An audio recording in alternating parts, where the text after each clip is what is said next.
ආයිබෝන් කියලා පිළිගන්නවා ඔගොල්ලෝ සියලුම දෙනාට. ඉතින් සංචාරක ශ්‍රේෂ්ඨය ගැන කතා කරනකොට දවසින් දවස ශ්‍රී ලංකාවෙත් ලෝකෙ ගත්තත් අලුත් දේවල්, අලුත් ව්‍යාපෘති, අලුත් පුවත් නිර්මාණය වෙනවා සහ මේක හැම වෙලේම අපි කියන්නේ අප්ඩේට් වෙනවා. එහෙම නැත්නම් මේක හැම වෙලේම වෙනස් වෙනවා. හොඳයි, දැන් අපි ශ්‍රී ලංකාවේ සංචාරක ශ්‍රේෂ්ඨයේ විශේෂයෙන්ම මේ පසුගිය සති කිහිපය තුළ ඉතාමත් වටින ව්‍යාපෘතියක් ආරම්භ වුණා. මම හිතනවා ඉතාම කාලෝචිත ව්‍යාපෘතියක් සහ මේක ශ්‍රී ලංකාවේ මේ සංචාරක ශ්‍රේෂ්ඨයේ ප්‍රගමනයට එහෙම නැත්නම් වර්ධනයට ඉතාමත් වැදගත්, ඉතාම හොඳ අවස්ථාවක් විදිහට පෙන්වලා දෙන්න පුළුවන්. අපි බලමු මොකද්ද මේ ව්‍යාපෘතිය කියලා.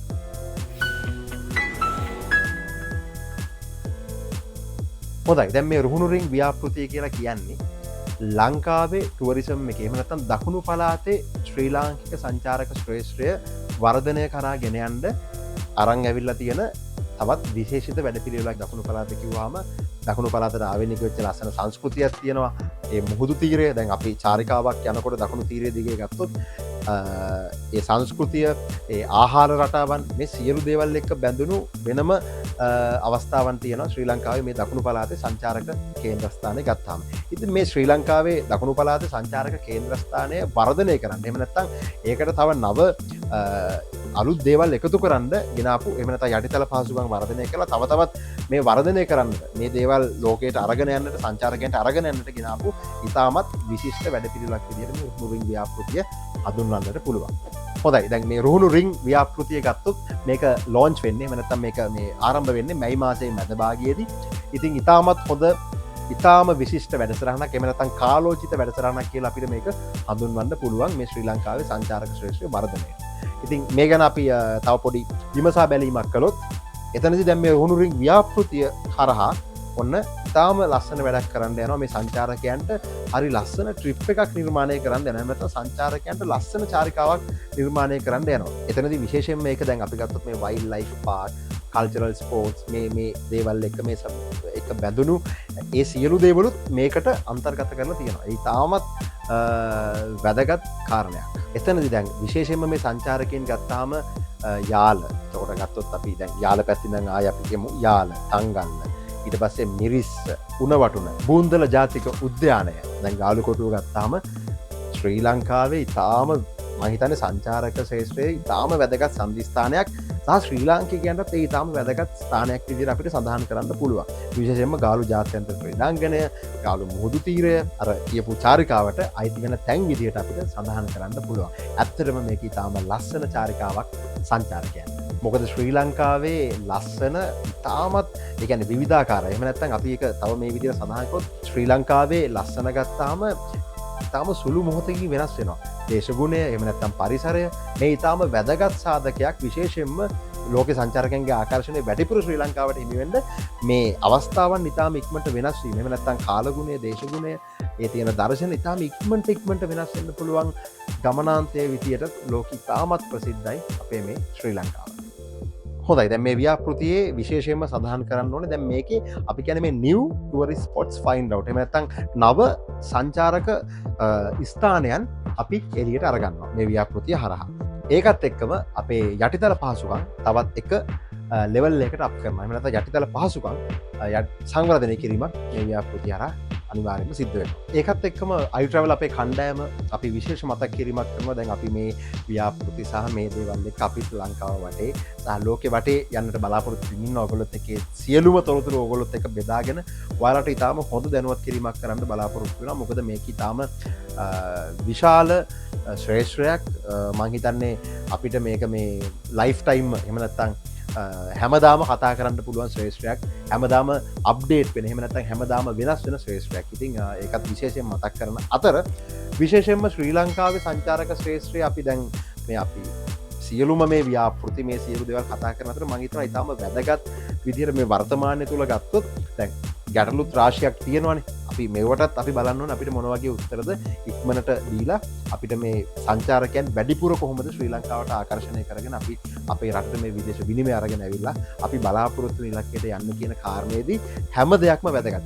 සංචාරක ශ්‍රේෂ්ඨය කියන පැත්තට අපි ආයෙත් එනවා.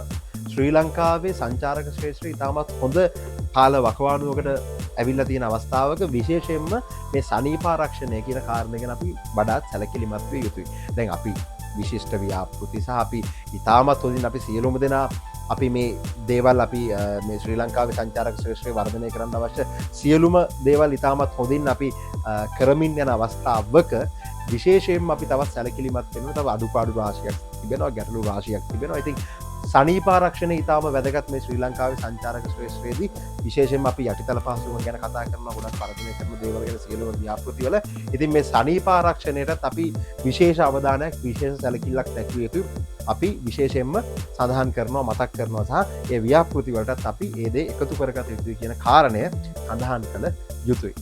ඒත් එක්කම විශේෂයෙන්ම සඳහන් කරන්නේ මේ රුහුණු රින් ව්‍යාපෘතිය ලෝකල්ස්ලත් එක්ක, ඒ කියන්නේ අපේ කට්ටිය එක්ක මේ ජාත්‍යන්තර විදේශිකයන්ට ඉතාමත් හොඳ අත්දැකීම් ප්‍රමාණයක් ලබා දෙන්න අපේ ජාතික නැෂනල් ගයිඩ්ලත් එක්ක, එහෙම නැත්නම් අපේ ජාතික සංචාරක මඟ පෙන්වන්නන් එක්ක එකතු වෙලා තමයි මේ ව්‍යාපෘතිය නිර්මාණය කරන්නට සියලු දේවල් මම හිතන්නේ සූදානම් කරලා තියෙනවා. මෙතනදී විශේෂයෙන්ම ශ්‍රී ලංකාවේ සංචාරක ශ්‍රේෂ්ඨකට තව ඉතාම වැදගත් කාරණයක් තමයි අපේ මේ ලෝකල්ස්ලට, එහෙම නැත්නම් අපේ ශ්‍රී ලාංකිකයන්ට සහ මේ සංචාරක ශ්‍රේෂ්ඨයත් එක්ක මේ ව්‍යාපාර කරන සියලුම දෙනාට ඉතාමත් හොඳ නව අවස්ථාවන්, එහෙම නැත්නම් හොඳ ඔපචුනිටිස් ක්‍රියේට් වෙනවා.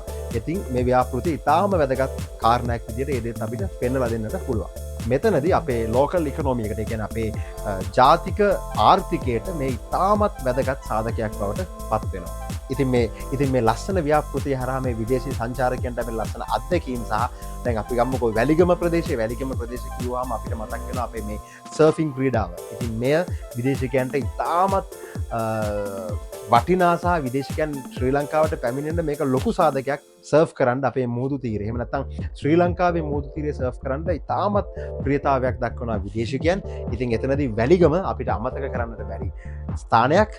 ඒකත් එක්කම මිරිස්ස පැත්තට යනකොට මේ තල්මසුන්, මිරිස්සේ වේල් වොචින් තල්මසුන් නැරඹන්නට යෑමත් ඉතාමත් වැදගත්, ඉතාමත් වටිනා අවස්ථාවක් විදිහට සංචාරක ශ්‍රේෂ්ඨය අපිට පෙන්වා දෙන්න පුළුවන්. එතනින් අපි විශේෂයෙන්ම ආයෙ තව වෙනස්ම තැනකට එනවා, යාල ප්‍රදේශය. යාල ප්‍රදේශය ගත්තාම සෆාරි මං හිතනවා සංචාරකයන්ට මේ ඉතාම ලස්සන සහ අමතක නොවන අවස්ථාවක්, අත්දැකීමක් වෙයි.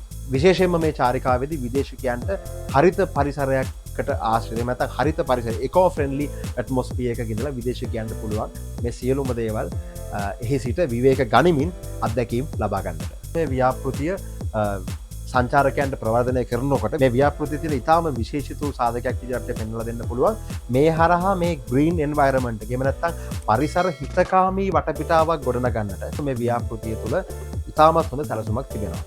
මේ තවත් අපි ඕගොල්ලන්ට පැහැදිලි කරනවා නම් eco friendly materials, solar panels, rain water harvesting සමග තිරසාර ආකිටෙක්චර් එකක්, එහෙම නැත්නම් තිරසාර ගෘහ නිර්මාණයක් විශේෂයෙන්ම පාවිච්චි කරන්නට මේ ව්‍යාපෘතිය හරහා සැලසුම් කරලා තියෙනවා. එතනදී මේ පරිසරයට වෙන හානිය උපරිම වශයෙන් අවම කර ගැනීම විශේෂිතම වූ අරමුණක්. මෙතනදී මේ ව්‍යාපෘතියේ විශේෂම අරමුණ තමයි මේ පරිසරයට වෙන හානිය පුළුවන් තරම් අවම කරගෙන පරිසරය, එහෙම නැත්නම් මේ ග්‍රීන් එන්වයරන්මන්ට් එක පුළුවන් තරම් ප්‍රොටෙක්ට් කරගෙන, ආරක්ෂා කරගෙන, හරිත පරිසරය ආරක්ෂා කරගෙන මේ ව්‍යාපෘතිය ඉදිරියට රැගෙන යාම විදේශිකයන් සමග එක විශේෂිතම වූ අරමුණක් සහ එක අත්‍යවශ්‍ය කාරණයක් විදිහට මේ ව්‍යාපෘතිය මගින් පෙන්වලා දෙන්නට පුළුවන්. ඒ වගේම මේ විශිෂ්ට ව්‍යාපෘතියට එකතු වෙලා ඉන්නවා රුහුණු සංචාරක කාර්යාංශය, දකුණු පළාත් පාලන සභාව, ජාතික සංචාරක පොලිසිය, ඒත් එක්ක විශේෂයෙන්ම සංචාරක අමාත්‍යාංශය සහ පුද්ගලික ආයතන කීපයකුත් මේ ව්‍යාපෘතිය එක්ක බැඳිලා ඉන්නවා. ඉතින් අපි ඔවුන්ට විශේෂයෙන්ම සුබ පතනවා මේ ව්‍යාපෘතිය සාර්ථක කරගන්නට සහ ශ්‍රී ලාංකිකයන් විදිහට අපි සියලුම දෙනාටත් අපි හැකි උපරිම වරින් අපි මේ දේවල් සාර්ථක කරගන්නට අපේ දායකත්වය ලබා දීම විශේෂයෙන්ම අපි සතු වගකීමක් විදිහට අයිටවල අපි කණ්ඩායම ඔයගොල්ලන්ට මේක පෙන්වලා දෙන්නට කැමතියි. ඉතින් මේ ආකාරයට මේ ව්‍යාපෘතිය ශ්‍රී ලංකාව තුළ ඉදිරියේදී ඉතාමත් හොඳ සාර්ථක ව්‍යාපෘතියක් බවට පත් කරන්නට මේ සියලුම දෙනාට අපි සුභාශිංසන පළ කරනවා අයිටවල කණ්ඩායම අපි. ඒකත් එක්ක විශේෂයෙන්ම මේ ව්‍යාපෘති සාර්ථක කරගෙන මේ ශ්‍රී ලංකාවේ සංචාරක ශ්‍රේෂ්ඨය ඉදිරියට රැගෙන යන්නට අපි සියලුම දෙනාට දායකත්වයක් දක්වන්නට අපිට වගකීමක් තියෙනවා, යුතුයකමක් තියෙනවා. ඉතින් ඒ නිසා අපි ආරාධනා කරනවා ඔබ සියලුම දෙනාට මේ සියලු ව්‍යාපෘති සාර්ථක කරගන්නට ඔබ සියලුම දෙනාට තියෙන ඉතාම පුංචි වගකීමක් වෙන්නට පුළුවන්. එය අවංකව හදවතින් ඉෂ්ට කරන්න මේ ශ්‍රී ලංකාවේ සංචාරක ශ්‍රේෂ්ඨය විශිෂ්ටතම තැනකට අරන් ගිහිල්ලා රටක් විදිහට මේ ලෝකේ අපි ඉදිරියට යෑමට මේ සියලුම දේවල් ඉතාමත් වැදගත් සාධක සහ අපි සියලුම දෙනාට ලොකු යුතුයකමක් වගකීමක් තිබෙනවා ඉෂ්ට කරන්න. ඒත් එක විශේෂයෙන්ම සඳහන් කරන කාරණය තමයි ඉතින් අපේ මේ YouTube අවකාශය, ඒතර Facebook අවකාශය, අපේ සමාජ ජාලා මාධ්‍ය සියලු දේ එක්ක අපිත් එක්ක එන්න එකතු වෙන්න. ඕගොල්ලන්ගේ අදහස් මොනවද කියලා අපිට කමෙන්ට් කරන්න. YouTube එකෙත් Facebook එකෙත් ඔයාලගේ කමෙන්ට්ස් අපිට අනිවාර්යෙන් ඉතාම වැදගත්. ඉතින් අපි බලාපොරොත්තු වෙනවා ඉස්සරහට මේක ඕගොල්ලොත් එක්කත් විශ්ලේෂණයන් කරන්න, දේවල් කතා කරන්න. ඉතින් අපි සෑහෙන හොඳ වැඩසටහනක් අපි සැලසුම් කරලා තියෙනවා අපේ iTravel කණ්ඩායම. ඉතින් විශේෂයෙන්ම ආරාධනා කරනවා අපිත් එක්ක නිරන්තරයෙන්ම සම්බන්ධ වෙලා ඔයාලගේ තොරතුරු අදහස් අපිත් එක්ක බෙදා ගන්න අපි ඔයගොල්ලෝ සියලුම දෙනාට ඉතාමත් ආදරෙන් ආරාධනා කරනවා. ඉතින් මේ ආකාරයට මේ යාවත් කාලේ නම තොරතුරු නව ව්‍යාපෘති, ශ්‍රී ලංකාවේ සංචාරක ශ්‍රේෂ්ඨය, ගෝලීය සංචාරක ශ්‍රේෂ්ඨය, මේ ආකාරයට මේ විවිධ තොරතුරු පුවත් සමගින් ව්‍යාපෘති සමගින් අපි ඔබත් සමග හමුවෙන බලාපොරොත්තුවෙන් අපි සමුගන්නවා iTravel කණ්ඩායම වෙනුවෙන් මම රමේෂ් ඉෂාන්. බොහොම ස්තුතියි.